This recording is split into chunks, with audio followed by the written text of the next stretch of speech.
pour être tout à fait honnête, je pense que quantitativement, du moins sur le nombre entre le banc et les titulaires, notre milieu est supérieur à celui du PSG. Je pense vraiment. Quand on voit notre milieu titulaire et ce qu'on a sur le banc, je pense qu'en qualité et quantité, on est mieux fourni qu'eux.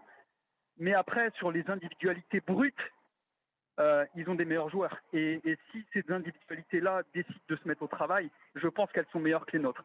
Maintenant, ça risque de se jouer aussi sur la confrontation directe qu'on a avec eux. Je pense. Il y a un paradoxe dans ce que tu dis, William, même si on sort un peu du débrief, mais c'est très intéressant.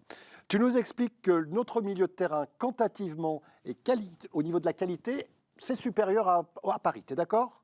Oui, à l'instant T, ouais. À l'instant T, c'est supérieur à Paris. Tu nous expliques que finalement, Paris a des individualités beaucoup plus fortes que nous.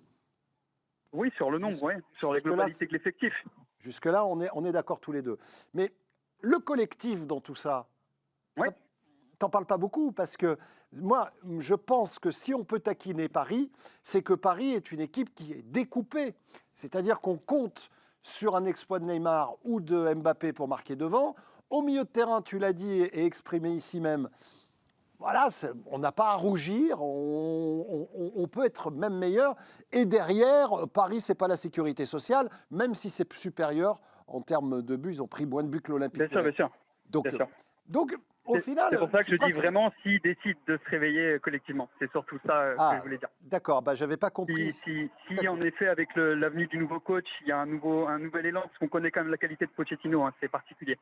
C'est un très grand coach, il peut faire de très belles choses.